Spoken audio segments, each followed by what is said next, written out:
5 types de personnes à éviter à un âge avancé, même au sein de la famille. En vieillissant, la vie consiste moins à se précipiter pour réussir et davantage à chérir les moments de paix, de connexion et de soin de soi. Pour les seniors, particulièrement ceux de 60 ans et plus, maintenir la santé émotionnelle est vitale. L'une des manières les plus profondes de protéger votre bien-être est de discerner les types de personnes que vous autorisez dans votre vie. Malheureusement, tout le monde n'ajoute pas de valeur à vos années dorées. Certains peuvent même illustres. Voici 5 types de personnes que vous devriez éviter à un âge avancé, même s'il s'agit de membres de la famille. Protéger votre paix n'est pas égoïste, c'est un acte nécessaire d'amour-propre. Premièrement, le manipulateur. Avec l'âge, la valeur de la paix et de l'équilibre émotionnel devient inestimable. Pourtant, les manipulateurs, souvent cachés derrière le masque du besoin d'aide ou d'affection, peuvent perturber cette tranquillité. Leurs actions peuvent ne pas sembler nuisibles au premier abord. En fait, ils pourraient sembler s'appuyer sur vous par besoin authentique. Ils savent comment faire appel à vos instincts protecteurs, surtout si vous avez passé votre vie à être un pilier de soutien pour les autres. Mais avec le temps, leur dépendance peut évoluer en quelque chose de toxique, vous laissant épuisé et émotionnellement vidé. Imaginez si vous profitez d'un après-midi tranquille, sirotant votre café et réfléchissant à la beauté d'une vie bien vécue. Puis, le téléphone sonne. C'est un parent ou un ami qui a besoin une dernière faveur. Peut-être un transport, un prêt ou une course qu'ils pourraient gérer eux-mêmes. Au début, vous acceptez, pensant que c'est un petit sacrifice. Mais à mesure que ces demandes s'accumulent, vous commencez à remarquer un schéma. Ils n'appellent que lorsqu'ils ont besoin de quelque chose. Pire encore, ils insinuent subtilement que si vous n'aidez pas, vous êtes égoïste ou négligent. C'est le signe distinctif du manipulateur. Leur capacité à utiliser la culpabilité comme une arme, transformant votre gentillesse en obligation. Ils présentent leurs besoins comme des urgences, rendant difficile pour vous de dire non sans vous sentir coupable d'avoir échoué. Avec le temps, cette dynamique érode votre sentiment de liberté et d'autonomie. Au lieu de profiter de votre retraite, vous vous retrouvez accablé par le fardeau émotionnel de maintenir une relation qui semble de plus en plus unilatérale. Reconnaître ce schéma est crucial. Les manipulateurs comptent souvent sur votre hésitation à les confronter, sachant que vous appréciez l'harmonie et ne voulez pas blesser leurs sentiments. Mais il est important de se rappeler que dire non n'est pas un acte de cruauté, c'est un acte d'autopréservation. Votre temps, votre énergie et votre bien-être émotionnel sont des biens précieux et méritent d'être protégés. Fixer des limites est l'antidote à la manipulation. Lorsque vous commencez à définir clairement ce que vous ferez et ne ferez pas, vous reprenez le contrôle de votre vie. Par exemple, si quelqu'un demande fréquemment des faveurs, envisagez de répondre par quelque chose comme « Je suis désolé, mais je ne peux pas aider cette fois-ci ». Vous n'avez pas besoin d'expliquer ou de justifier votre décision. Vos limites sont valides simplement parce qu'elles protègent de votre paix. Il est également utile de réfléchir à la nature de la relation. Demandez-vous, cette personne enrichit-elle ma vie ou prend-elle plus qu'elle ne donne? Les vraies relations sont basées sur le respect mutuel et l'attention, pas sur l'obligation. Si la présence de quelqu'un vous laisse constamment épuisé ou plein de ressentiment, il est peut-être temps de réévaluer son rôle dans votre vie. Alors que vous naviguez cette étape de la vie, abandonnez la peur de décevoir les autres. Votre gentillesse est un cadeau, pas une ressource à exploiter. En vous entourant de personnes qui vous respectent et vous valorisent, vous créez un environnement où vos années dorées peuvent vraiment briller. Dire non à un manipulateur, c'est dire oui à votre propre bien-être. Et c'est une décision qui vaut la peine d'être prise à chaque fois. Deuxièmement, l'égocentrique, le narcissique. La vie dans nos dernières années est censée être un temps de réflexion, de connexion et de relations significatives. Pourtant, toutes les connexions ne nourrissent pas l'âme. Certaines personnes semblent incapables de voir au-delà d'elles-mêmes. Consumées par leurs propres besoins, désirs et réussites. Ces individus égocentriques, souvent décrits comme narcissiques, peuvent drainer la joie et le respect mutuel de toute relation, vous laissant vous sentir invisible et sous-évalué. Imaginez vous asseoir avec un membre de la famille ou un ami pour partager une histoire de votre passé, un souvenir qui vous fait encore sourire. Alors que vous commencez à parler, ils interrompent, orientant la conversation vers leurs propres expériences.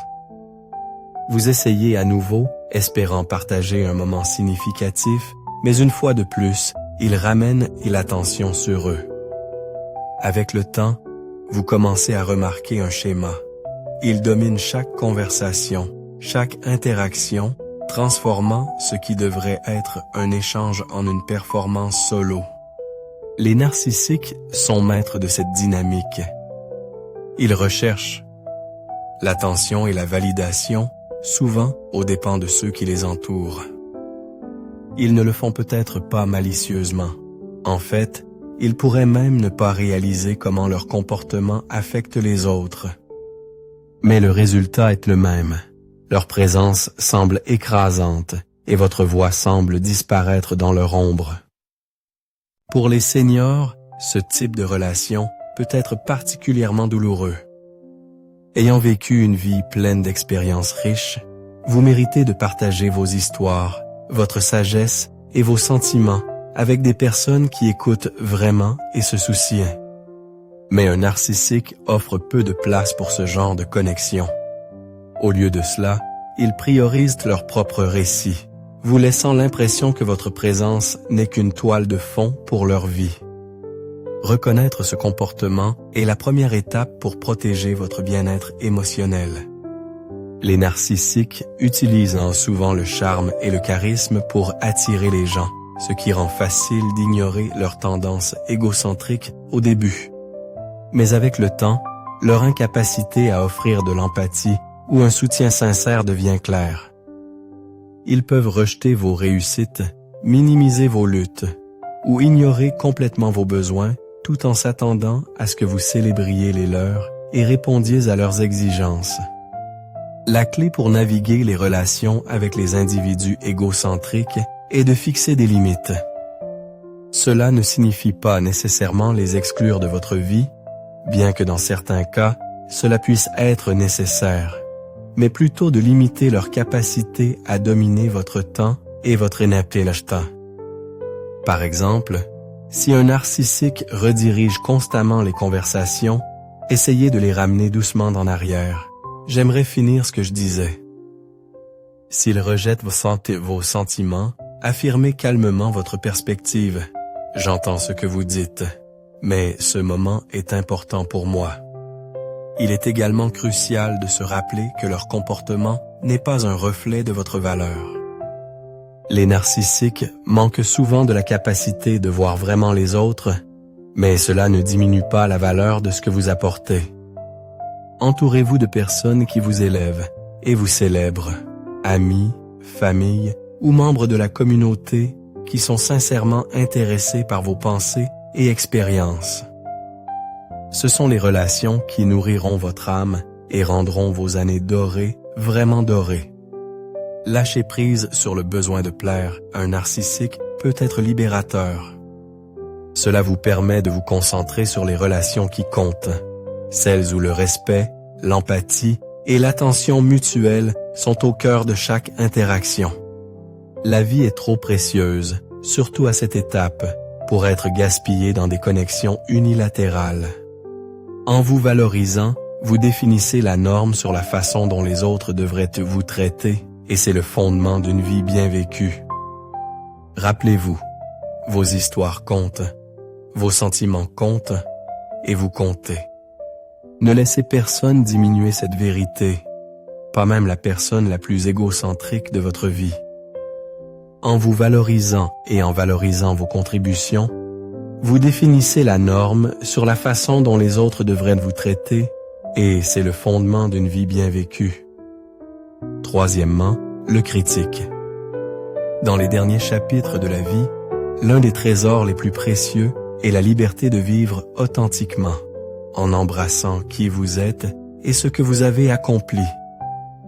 Pourtant, les critiques, ceux qui trouvent constamment des défauts chez les autres, peuvent vous priver de cette liberté, semant des graines de doute et de négativité. Ces individus prospèrent en soulignant les failles, souvent sous le couvert de serviabilité. Mais leurs mots peuvent blesser profondément, érodant l'estime de soi et créant un sentiment d'inadéquation.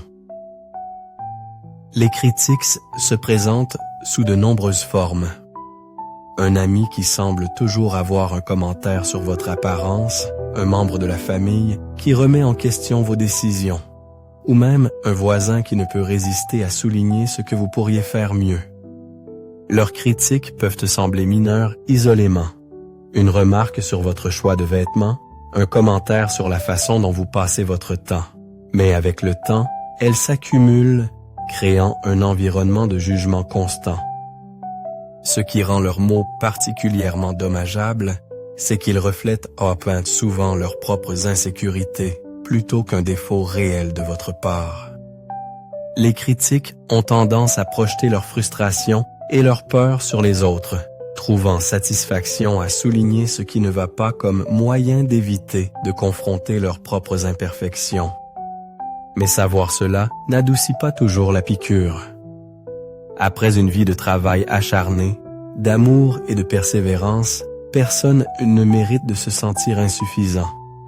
Il est important de reconnaître que vous n'êtes pas défini par les opinions des autres. La voix du critique, peu importe sa persistance, n'est que cela. Une voix. Ce n'est pas forcément la vérité, et cela ne doit certainement pas façonner la façon dont vous vous voyez. Après tout, vous avez traversé des triomphes et des défis, des joies et des pertes, et ces expériences ont fait de vous qui vous êtes. C'est quelque chose que personne ne peut diminuer. Lorsque vous traitez avec des critiques, l'une des étapes les plus autonomisantes que vous puissiez prendre est de filtrer leurs mots. Chaque retour n'est pas digne de votre attention. Demandez-vous, cette critique est-elle constructive? Vient-elle d'un lieu d'attention et de respect? Si la réponse est non, laissez tomber. Leur négativité n'est pas votre fardeau à porter. Par exemple, si quelqu'un critique constamment vos choix, qu'il s'agisse de la façon dont vous passez votre retraite ou des passe-temps que vous appréciez, vous pourriez répondre avec un calme confiant. J'apprécie votre préoccupation, mais je suis heureux de la manière dont je vis ma vie. Cette simple déclaration réaffirme votre autonomie tout en fixant subtilement une limite. Un autre outil puissant est de déplacer le focus de la conversation. Les critiques prospèrent souvent sur la négativité, donc rediriger le dialogue vers quelque chose de positif peut neutraliser leur impact. Par exemple, si un membre de la famille souligne ce qu'il perçoit comme une erreur, vous pourriez contrer avec « c'est une perspective, mais je suis fier de ce que j'ai accompli ». En orientant la discussion vers vos forces, vous rappelez à la fois à eux et à vous-même votre valeur. S'entourer de personnes solidaires est également vital. Recherchez des relations qui célèbrent vos réussites et élèvent votre esprit. Ce sont les connexions qui vous rappelleront votre valeur et aideront à noyer les voix de la critique. Que ce soit un ami qui partage vos passe-temps, un groupe à votre centre communautaire local ou même un confident de confiance, ces influences positives sont comme la lumière du soleil perçant à travers les nuages. Elles rendent bus en tout plus lumineux. Rappelez-vous, Les critiques n'ont aucun pouvoir sur vous, à moins que vous ne leur en donniez. Leurs opinions ne sont que cela, des opinions. Elles ne définissent pas votre valeur, vos réalisations ou votre bonheur. Vous avez gagné le droit de vivre sans le poids de leur jugement, d'embrasser la vie que vous avez construite avec fierté et joie. Alors que vous réfléchissez à votre parcours, accrochez-vous à cette vérité. Vous êtes suffisant. Vous l'avez toujours été. Aucun critique, peu importe sa force ou sa persistance, ne peut vous enlever cela. En laissant tomber leur négativité et en choisissant de vous concentrer sur la beauté de votre propre préhistoire, vous vous libérez pour vivre avec la confiance et la paix que vous méritez. La vie est trop précieuse pour la passer à s'inquiéter des opinions des autres. Chérissez plutôt les moments qui vous apportent de la joie et les personnes qui vous voient et vous apprécient vraiment pour qui vous êtes. Quatrièmement, l'irresponsable. Dans les années dorées de la vie, lorsque le poids des responsabilités passées commence à s'alléger, la dernière chose dont vous avez besoin est de porter les fardeaux de ceux qui refusent de porter les leurs. Les individus irresponsables, qu'il s'agisse de membres de la famille, d'amis ou de connaissances, ont une façon de vous entraîner dans leur chaos, vous laissant émotionnellement et même financièrement épuisé. Leur manque de responsabilité peut devenir une source incessante de frustration, perturbant la paix et l'équilibre que vous avez travaillé si dur à atteindre. Imaginez ceci. Un membre de la famille se retrouve constamment en difficulté, que ce soit des problèmes financiers, de mauvaises décisions ou des conflits personnels. Maintes et maintes fois, ils viennent vous demander de l'aide, s'attendant à ce que vous les sortiez d'affaires ou leur offriez une solution. Ils promettent de changer, vous assurant que c'est la dernière fois, mais le cycle se répète, vous laissant épuisé et vous demandant si votre soutien aide ou encourage leur comportement. L'irresponsabilité ne concerne pas seulement le fait de négliger ses devoirs. Il s'agit de transférer les conséquences de ses actions sur les autres. Ces individus comptent souvent sur votre bonne volonté et votre générosité, sachant que vous avez bon cœur. Ils peuvent faire appel à votre sens du devoir, surtout s'il s'agit de parents plus jeunes ou de personnes dont vous vous êtes occupé par le passé. Mais avec le temps, leur dépendance peut ressembler davantage à de l'exploitation, vous laissant porter un fardeau qui n'est pas le vôtre. Il est important de comprendre que si la compassion et la gentillesse sont des vertus, elles doivent être équilibrées avec le respect de soi et le discernement. Aider quelqu'un qui refuse d'assumer la responsabilité de ses actions ne fait pas que drainer votre énergie. Cela l'empêche également d'apprendre et de grandir. La responsabilité est une compétence qui ne peut être développée que lorsqu'une personne est autorisée à faire face aux conséquences de ses choix. En intervenant constamment pour les secourir, vous leur refusez l'opportunité de mûrir et de prendre en charge leur propre vie. Fixer des limites avec les individus irresponsables n'est pas un acte de cruauté. C'est un acte d'amour, à la fois pour vous-même et pour eux. Commencez par reconnaître vos limites et comprenez que vous n'êtes pas obligé de résoudre des problèmes qui ne sont pas les vôtres. Si quelqu'un demande constamment de l'aide financière, par exemple, envisagez de dire « Je suis désolé, mais je ne suis pas en mesure d'aider avec cela. » Peut-être pouvez-vous explorer d'autres options. Cette réponse ne protège pas seulement vos ressources, mais les encourage également à prendre en charge leur situation. Il est également important de résister à l'envie de vous sentir coupable de dire non. Les personnes irresponsables utilisent souvent la culpabilité comme tactique, suggérant que votre refus d'aider signifie que vous ne vous souciez pas. Mais la vérité est que votre attention peut se manifester d'autres manières plus saines. Offrir des conseils, fournir un soutien émotionnel ou simplement être présent sans assumer leur fardeau. Votre rôle n'est pas de réparer leur vie, mais de les guider vers la recherche de leurs propres solutions. Alors que vous naviguez ces relations, rappelez-vous de prioriser votre propre bien-être. Vos années dorées sont un temps pour la joie, l'exploration et le soin de soi, pas pour porter le poids des choix des autres. Entourez-vous de personnes qui respectent vos limites et apprécient le soutien que vous êtes en mesure d'offrir. Les relations saines sont construites sur le respect mutuel et la compréhension, pas sur une dépendance unilatérale. Réfléchissez à la vie que vous avez vécue et aux leçons que vous avez apprises. Vous avez fait face à des défis, fait des sacrifices et surmonté des obstacles pour arriver à cette étape. Ne laissez pas les responsabilités des autres éclipser la paix que vous avez gagnée. En fixant des limites claires et en vous concentrant sur vos propres besoins, vous créez un espace où vous et ceux qui vous entourent pouvez prospérer. Lâcher prise sur le besoin de secourir les autres n'est pas égoïste. C'est une reconnaissance de votre valeur et de la valeur de votre temps. Embrassez cette vérité. Vous n'êtes pas responsable de tout réparer. En prenant du recul, vous permettez à l'irresponsable de prendre ses responsabilités et, ce faisant, vous récupérez votre paix, votre énergie et votre joie. Cinquièmement, l'ingrat. En vieillissant, l'une des plus grandes joies de la vie est de donner, que ce soit notre temps, notre sagesse ou simplement l'amour que nous avons cultivé au fil des décennies.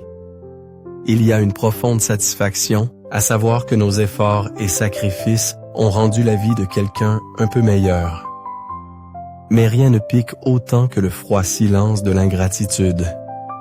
Lorsque votre gentillesse passe inaperçue, ou, pire encore, est accueillie par la critique, cela peut vous laisser vous sentir dévalorisé, découragé, et même remettre en question votre propre valeur. Les personnes ingrates ont une façon de diminuer la joie de donner. Imaginez passer des heures à préparer un repas de fête pour votre famille, mettant votre amour dans chaque plat, seulement pour entendre quelqu'un se plaindre de la nourriture ou remarquer que ce n'était pas comme avant. Ou peut-être que vous vous êtes gainé démené pour aider un ami, réorganisant votre journée pour accommoder ses besoins, seulement pour être accueilli avec indifférence, comme si votre effort était simplement attendu et non apprécié. Ce qui rend l'ingratitude si blessante n'est pas seulement le manque de reconnaissance, c'est le message qu'elle envoie. Elle vous dit que votre temps, votre énergie et votre attention ne sont pas valorisés. Avec le temps, ce manque d'appréciation peut peser lourdement sur votre cœur, transformant ce qui devrait être des moments joyeux de connexion en rappel douloureux d'être pris pour acquis. Mais voici une vérité importante. L'ingratitude des autres n'est pas un reflet de votre valeur. Leur incapacité à reconnaître vos efforts parle de leurs propres lacunes, pas de la valeur de ce que vous offrez. Vous méritez d'être entouré de personnes qui voient et chérissent l'amour et la générosité que vous apportez au monde. Gérer les individus ingrats nécessite à la fois conscience de soi et courage. Cela commence par reconnaître vos propres sentiments, vous permettant de reconnaître la blessure et la frustration sans les balayer. Il est normal de se sentir déçu lorsque quelqu'un ne parvient pas à vous apprécier. Ces émotions sont valides. Mais ce qui est encore plus important, c'est la façon dont vous choisissez de répondre. Une étape puissante consiste à réévaluer les relations où l'ingratitude est un thème récurrent. Demandez-vous, cette personne ajoute-t-elle de la valeur à ma vie? Me respecte-t-elle et respecte-t-elle ce que je fais pour elle? Si la réponse est non, il est peut-être temps de fixer des limites. Cela ne signifie pas nécessairement les exclure de votre vie, mais cela signifie limiter la quantité de temps et d'énergie que vous êtes prêt à donner. Par exemple, si un membre de la famille ne parvient constamment pas à apprécier vos efforts, envisagez de réduire. Au lieu de vous décarcasser pour accommoder leurs besoins, concentrez-vous sur ce qui vous apporte joie et épanouissement. S'ils remettent en question votre changement de comportement, vous pouvez calmement expliquer « J'ai réalisé que j'ai besoin de me concentrer sur les choses qui me rendent heureux. J'espère que vous pouvez comprendre. Il ne s'agit pas de les punir, il s'agit de vous protéger. » Une autre pratique essentielle est de rediriger votre énergie vers ceux qui vous valorisent vraiment. Passez du temps avec des amis, des voisins ou des membres de la communauté qui rendent votre gentillesse avec gratitude et chaleur. Ce sont les personnes qui élèveront votre esprit et vous rappelleront la beauté de donner. Leur appréciation nourrira votre âme, rendant chaque acte de gentillesse digne d'être accompli. Il est également utile de réfléchir à la raison pour laquelle vous donnez en premier lieu. La vraie générosité ne vient pas d'un besoin de reconnaissance, elle vient d'un lieu d'amour et d'attention. En vous concentrant sur la joie que vous ressentez en donnant, plutôt que sur la réponse que vous recevez, vous pouvez trouver la paix même face à l'ingratitude. Cependant, cela ne signifie pas tolérer le manque de respect ou l'exploitation. Votre gentillesse est un cadeau, pas un droit, et elle doit être traitée comme telle. Alors que vous avancez, rappelez-vous de célébrer vos propres efforts. Prenez un moment pour reconnaître l'amour, l'attention et la prévenance que vous mettez dans tout ce que vous faites. Que les autres le reconnaissent ou non, ces actes de gentillesse sont un reflet de la force et de la beauté en vous. En vous valorisant et en valorisant vos contributions, vous définissez la norme sur la façon dont les autres devraient vous traiter. L'ingratitude peut piquer, mais elle ne vous définit pas. Ce qui vous définit, c'est l'amour que vous donnez, les vies que vous avez touchées et l'héritage de gentillesse que vous laissez derrière vous. En choisissant de vous concentrer sur ceux qui vous apprécient et en fixant des limites avec ceux qui ne le font pas, vous récupérez votre joie et vous assurez que vos années dorées sont remplies du respect et de l'appréciation que vous méritez si richement. Protégez votre paix, le cadeau que vous vous devez. Alors que nous parcourons les dernières années de la vie, nos priorités changent. Nous recherchons la paix, la connexion et l'épanouissement, chérissant les moments et les relations qui comptent vraiment. Protéger votre bien-être émotionnel n'est pas seulement important, c'est essentiel. Les personnes dont vous vous entourez peuvent soit élever votre esprit, soit vous alourdir. Et savoir qui appartient à votre vie est un acte de sagesse et de respect de soi. Évitez les relations toxiques, qu'elles soient marquées par la manipulation, l'égoïsme, la critique, l'irresponsabilité ou l'ingratitude. N'est pas un acte d'égoïsme, c'est une expression d'amour-propre. En fixant des limites claires, vous vous donnez la liberté d'embrasser la joie et de poursuivre les relations qui apportent une chaleur et une réciprocité authentique dans votre vie. Vous avez passé des décennies à nourrir, soutenir et prendre soin des autres. Il est temps d'offrir ce même soin et cet amour à vous-même. Réfléchissez à la vie que vous avez construite et aux leçons que vous avez apprises. Vous avez affronté des défis, célébré des triomphes et accumulé une vie de sagesse. Ces expériences vous ont façonné en la personne remarquable que vous êtes aujourd'hui. Ne laissez pas la négativité des autres éclipser la beauté de votre parcours. Choisissez plutôt de remplir vos années restantes avec des relations qui honorent votre valeur et respectent vos limites. Vos années dorées sont un cadeau, un temps pour chérir ce qui compte le plus. Que ce soit l'amour de la famille, la compagnie des amis ou les moments tranquilles de contentement. Lâchez prise sur le besoin de réparer ou d'accommoder ceux qui vous drainent. Embrassez les personnes et les expériences qui vous élèvent. La vie est trop précieuse pour être gaspillée dans des relations qui ne nourrissent pas votre âme. Rappelez-vous, votre bonheur est votre responsabilité et votre paix est votre héritage.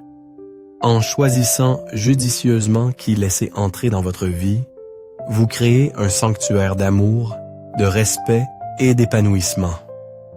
Un espace où vous pouvez vraiment prospérer et savourer chaque moment du beau voyage qui est le vôtre à vivre. Ces leçons sont destinées à vous inspirer à vivre pleinement et authentiquement